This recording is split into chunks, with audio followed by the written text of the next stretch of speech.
Brazil, 1966. Two men climb a hill in formal suits, carrying briefcases full of cash and strange equipment. Within hours, they're dead. No wounds, no struggle, no explanation.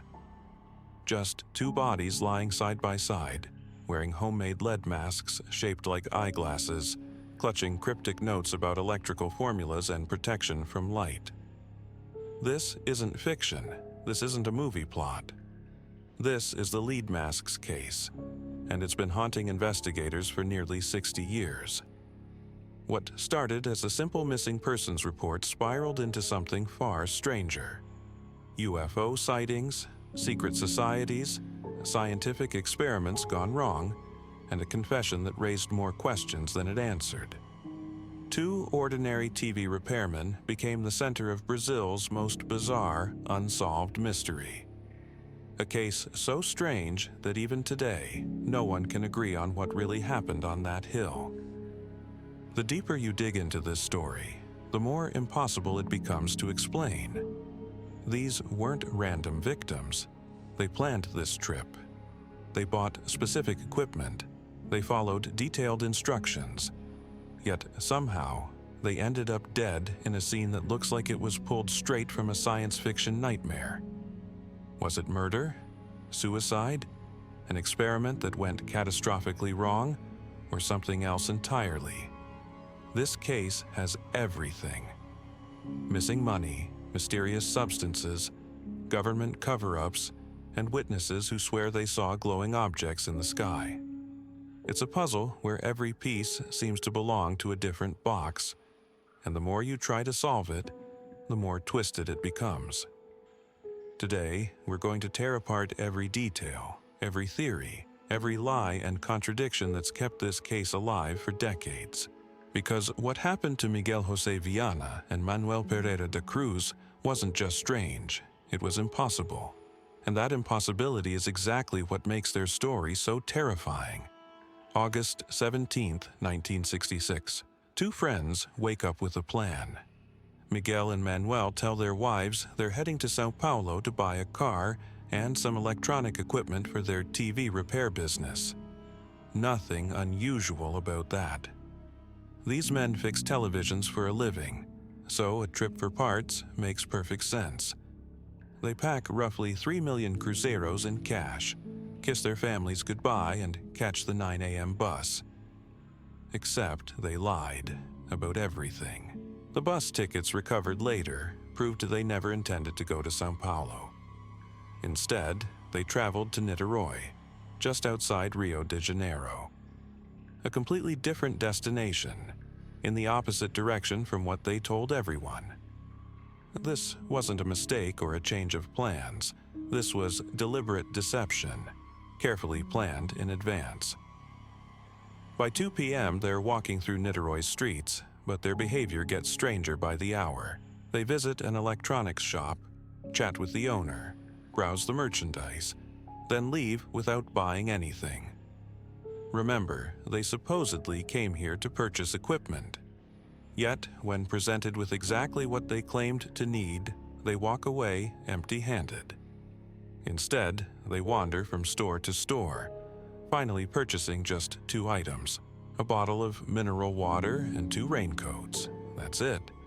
No car parts, no electronic components, nothing related to their supposed business trip, just water and rain gear on a day when the weather was perfectly clear. Then they disappear. The next time anyone sees them, they're sitting on top of Vintem Hill, still wearing their formal business suits with the raincoats pulled over them. A local boy notices them around 5 p.m., perched on the summit like they're waiting for something. Or someone. The sight strikes him as odd. Who climbs a hill in the middle of nowhere wearing business attire and raincoats when it's not even raining? The boy walks away, but curiosity gnaws at him. The next day, he returns to the same spot. The 2 men are still there, now lying down. He assumes they're sleeping and leaves them alone. 1 more day passes. The boy comes back a 3rd time, and that's when the smell hits him. Miguel and Manuel aren't sleeping. They're dead. have been for days. When police arrive at the scene, they find something that defies explanation. 2 bodies, side by side, with no apparent injuries, no blood, no signs of violence, no indication of a struggle. They look almost peaceful, like they simply lay down and never got back up. But that's where normal ends and nightmare begins. Next to the bodies, investigators discover the bottle of water they purchased hours before their deaths. Empty. Beside it, 2 objects that shouldn't exist in any rational universe. Homemade lead masks, crude and heavy, shaped like oversized eyeglasses. The kind of thing you'd expect to see in a 1950s B-movie about atomic monsters, not a real crime scene in Brazil. But the strangest discovery isn't the masks, it's the note. Written in handwriting that doesn't match either victim, the message contains basic electrical formulas and a set of instructions that read like something from a mad scientist's journal. The note mentions protection from intense light, precise timing for taking capsules and wearing the masks after a specific signal. This isn't a suicide note or a ransom demand, it's a manual for some kind of experiment. An experiment that apparently killed them both. The money tells another story entirely. Miguel, who supposedly carried the bulk of their cash, has only about 150,000 cruzeiros on him. Manuel has just 4,000. Between them, they're missing over 2.5 million cruzeiros from what they started with. Either they spent it on something that left no trace, or someone took it from them. Police immediately suspect foul play.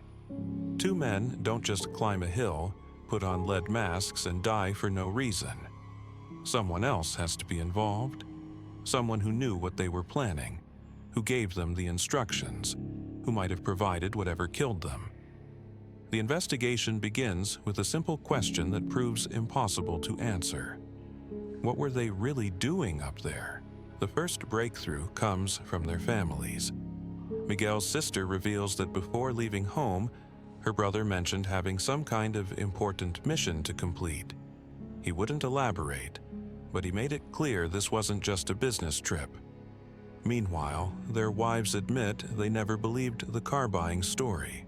The men had been secretive for weeks, holding hushed conversations and making mysterious preparations. Then investigators meet Elcio Gomes. Described by one of the widows as Miguel and Manuel's assistant, Gomes quickly becomes the prime suspect. His story keeps changing. First, he claims to know nothing about their plans. Then he admits they were involved in something called scientific spiritism. Finally, he reveals they were part of a secret society that conducted experiments in their spare time. According to Gomes, Miguel and Manuel weren't just TV repairmen. They were amateur scientists obsessed with making contact with extraterrestrial spirits. Specifically, spirits from Mars. They built devices, conducted experiments, and even operated an illegal radio station to further their research. Most shocking of all, Gomes claims that many TV repair technicians in the area were secretly practicing the same kind of scientific spiritism. This revelation transforms the entire case. What looked like a murder or robbery now appears to be something far stranger. These men didn't climb that hill to buy equipment or meet criminals. They went there to perform an experiment. An experiment that required lead masks for protection, precise timing with capsules, and enough secrecy to lie to their own families about their intentions. But experiments can go wrong, catastrophically wrong. The evidence supports Gomes' claims in disturbing ways. Police find spiritist literature in Miguel's workshop, along with remnants of lead and electrical components. The books are heavily annotated, with sections about mass, intense light, and spirit communication marked and highlighted. These weren't casual readers. They were serious practitioners, deeply committed to their beliefs and experiments. More troubling is what happened 2 months before their deaths. On June 13th, residents of nearby Campos reported seeing a brilliant object floating above the water offshore. Witnesses described it as almost blindingly bright, oval-shaped with a band of fire around its edges. After several minutes, the object rose higher into the sky and exploded with a boom so loud it was heard for miles. Military intelligence investigated the incident, even intercepting strange radio transmissions the night before the sighting, but their findings were never made public. What they did discover remains classified to this day. Here's where the story gets truly bizarre. According to Gomes, he was present at an experiment conducted by Miguel and Manuel in the weeks before their deaths. In Manuel's backyard, the two men activated some kind of device they had constructed. The experiment went wrong. Whatever they built exploded, creating a light show visible from a considerable distance. The description matches perfectly with what residents of Campos witnessed that June evening. Miguel and Manuel's failed experiment didn't just endanger them. It created a UFO sighting that attracted government attention and sparked rumors of extraterrestrial activity. Now they were trying again, this time on Vintam Hill, with better preparation and protection.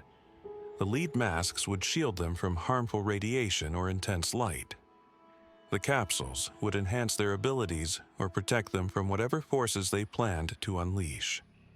The raincoats would provide additional protection from the elements. Everything was planned. Everything was prepared. Everything went wrong. But if this was just an experiment gone bad, why all the secrecy? Why the lies to their families? Why choose such a remote location? And most importantly, why did they die? The answers lie in the autopsy reports, witness statements, and a confession that emerged 3 years later. A confession so contradictory and suspicious that it raises more questions than it resolves. Because the truth about what happened on Vintam Hill isn't just stranger than fiction. It's stranger than anyone imagined possible. The autopsy should have provided answers. Instead, it created more mysteries. Both bodies were examined for signs of poisoning, trauma, or disease. The results came back negative across the board. No toxins detected, no injuries found, no obvious cause of death. According to official reports, Miguel and Manuel simply stopped living for no medical reason whatsoever. But those reports might be lies. Multiple sources suggest the autopsies were botched from the beginning.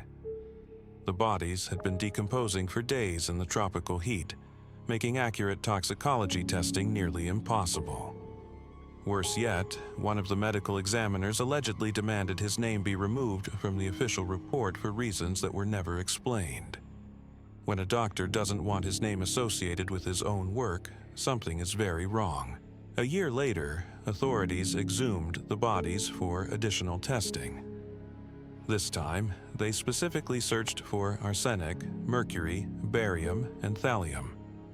The results showed trace amounts of all 4 substances, but experts at the Atomic Energy Institute in Sao Paulo declared the levels too low to cause death. Once again, science failed to explain what killed these men. Yet there's one detail that suggests something toxic was involved. The grass where the bodies were found allegedly died and never grew back. For years afterward, that spot on Vintam Hill remained barren while vegetation flourished everywhere around it. Whatever killed Miguel and Manuel may have poisoned the very ground beneath them. This detail is poorly documented and impossible to verify, but it adds another layer of strangeness to an already impossible case. If the men were poisoned, the substance was either exotic enough to avoid detection, or the testing was so incompetent that it missed obvious evidence. Meanwhile, witnesses came forward with information that defied rational explanation. On the night of August 17th, multiple families reported seeing a glowing oval object hovering above Vintam Hill. The object appeared orange in color, with what looked like a band of fire around its edges. After several minutes, it rose higher and disappeared into the darkness. These weren't isolated reports from unreliable witnesses. Multiple families driving separately through the area all described the same phenomenon. The sightings occurred at the exact time and location where Miguel and Manuel were conducting their final experiment. Whatever they activated on that hill created a light show visible from miles away. The connection is impossible to ignore. Two men obsessed with contacting extraterrestrial spirits die while performing an experiment that creates a UFO sighting. Either this is the most incredible coincidence in criminal history, or their experiment succeeded in ways they never anticipated. But success in contacting otherworldly forces apparently comes with a price, and that price was their lives. The investigation took a dramatic turn 3 years later, when a convicted criminal named Saul Brazzani made a shocking confession from his prison cell. Already serving a lengthy sentence for unrelated crimes, Brazzani claimed he was responsible for the lead mask's deaths. His story painted a completely different picture of what happened on Vintem Hill. According to Brazzani, he and several accomplices spotted Miguel and Manuel in Niterói on August 17th. Overhearing that the men were carrying large amounts of cash to buy a car, the criminals decided to make them their targets. They approached the pair, offered them a ride to Vintem Hill, then forced them to climb to the summit at gunpoint. Once at the top, Brazzani claimed, the criminals forced Miguel and Manuel to swallow poison capsules, then robbed them of their money before fleeing the scene. It was a simple robbery gone wrong. Nothing more mysterious than greed and violence. The confession should have closed the case. Police and media quickly accepted Brazzani's version of events as the definitive truth. Finally, a rational explanation for an irrational crime. No more talk of spirits, experiments, or UFO sightings, just ordinary criminals committing an ordinary murder. Except Brazzani's story makes no sense. The boy who discovered the bodies saw Miguel and Manuel sitting peacefully on the hill hours before their deaths. No criminals were present. No confrontation was observed. The men appeared calm and undisturbed. Exactly what you'd expect if they were there voluntarily to conduct an experiment. More damaging to Brazzani's credibility is the question of the mysterious notes and equipment. Did he write the electrical formulas found on the bodies? Did he force the men to bring lead masks and raincoats? Did he orchestrate an elaborate hoax involving fake UFO sightings and spirit communication just to cover up a simple robbery? The logistics don't work. If Brazzani wanted to rob them, why force them to hike up a remote hill? Why allow them to put on protective gear? Why leave behind thousands of cruzeros if the motive was theft? And most importantly, why would experienced criminals choose such a complicated method when a simple mugging would have been far more effective? Brazzani's confession reads like the fabrication of a bored prisoner seeking attention or notoriety. False confessions are more common than most people realize, especially in high-profile cases where someone might benefit from claiming responsibility. The fact that police accepted his story so quickly suggests they were desperate to close an embarrassing case that had generated too much unwanted attention. The real truth probably lies somewhere between official negligence and deliberate cover-up.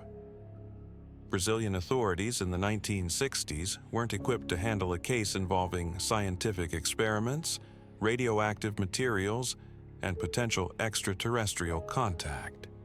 It was easier to accept a convenient confession than admit they had no idea what really happened.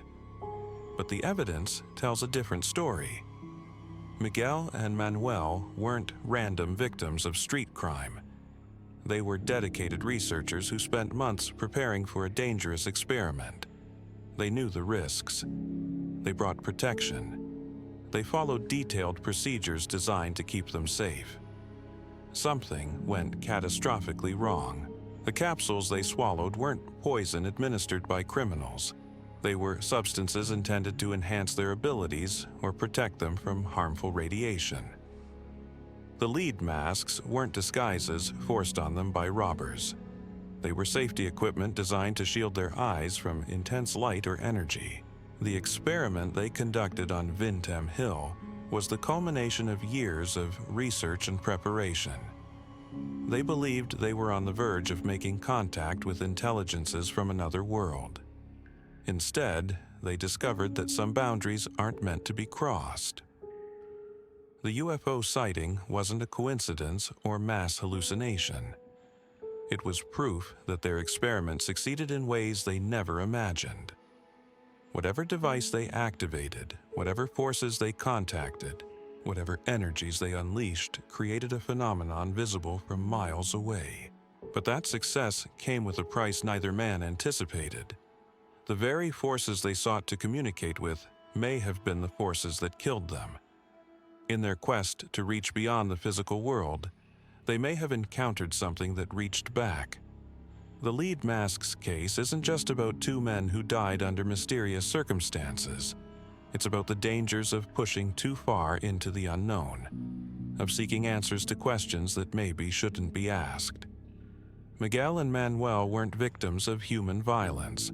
They were casualties of their own curiosity, pioneers who ventured too far into territories that human beings weren't meant to explore. And somewhere, on Vintem Hill, where the grass still refuses to grow, the evidence of their final experiment continues to poison the ground. The truth isn't hiding in police reports or witness statements. It's written in the very soil where they died, in the barren earth that serves as their monument. Some discoveries are too dangerous to make. Some experiments are too risky to attempt. Miguel and Manuel learned that lesson too late. The question is whether we're smart enough to learn it from their example, or whether we're doomed to repeat their mistakes in our own quest for forbidden knowledge. The deeper investigators dug into Miguel and Manuel's background, the more they realized these weren't ordinary men living ordinary lives. Their obsession with scientific spiritism went far beyond weekend hobbies or casual interest. This was a consuming passion that had taken over their entire existence, transforming two simple TV repairmen into something far more dangerous. The evidence was everywhere once you knew where to look. Hidden in Miguel's workshop, investigators found detailed journals documenting years of experiments. Page after page of electrical calculations, diagrams of mysterious devices, and notes about communication attempts with what he called Martian intelligences. This wasn't the work of amateurs playing with radios. These were serious researchers pushing the boundaries of known science, but they weren't working alone. Elcio Gomes revealed that the scientific spiritism movement in their area was far more organized than anyone realized. According to him, dozens of TV repair technicians were secretly involved in similar experiments. They shared information, pooled resources, and collaborated on increasingly ambitious projects. What started as individual curiosity had evolved into an underground network of researchers operating completely outside official channels. The choice of TV repairmen wasn't coincidental.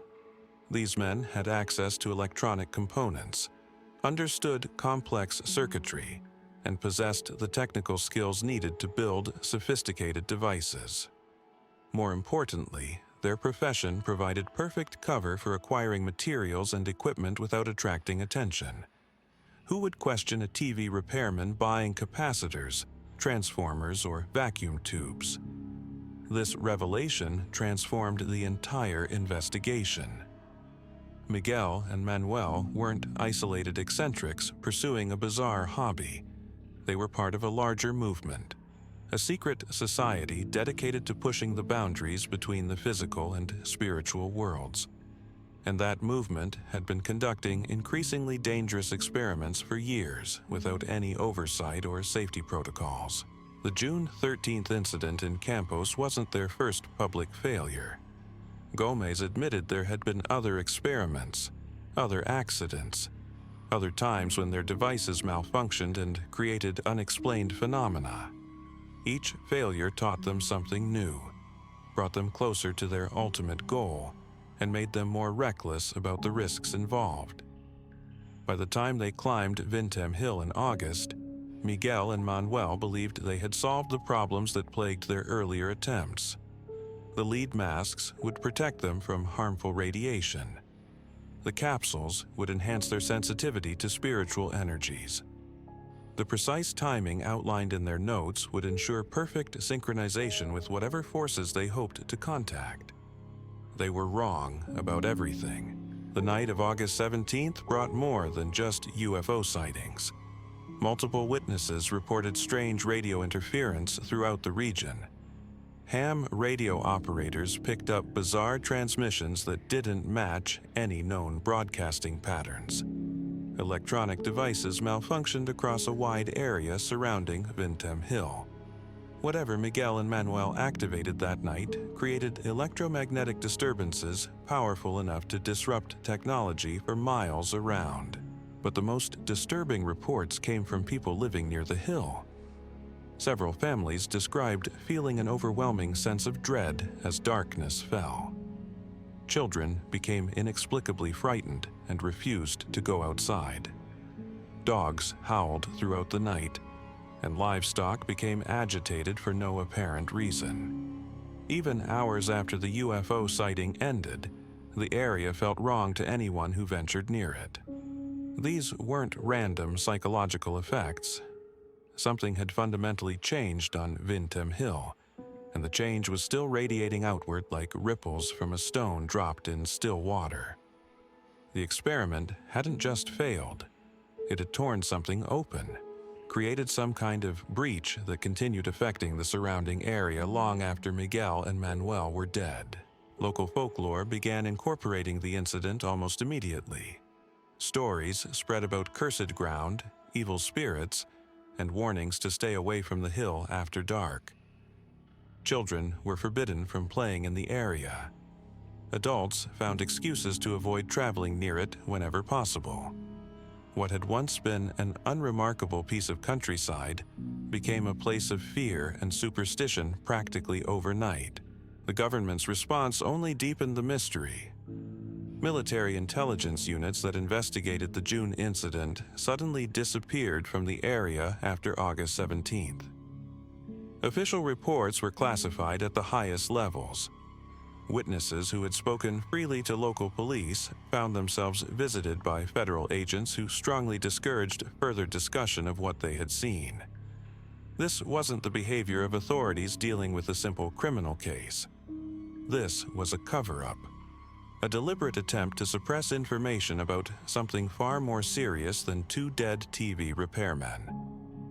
The question was whether they were covering up evidence of Miguel and Manuel's success or trying to hide their own involvement in what happened.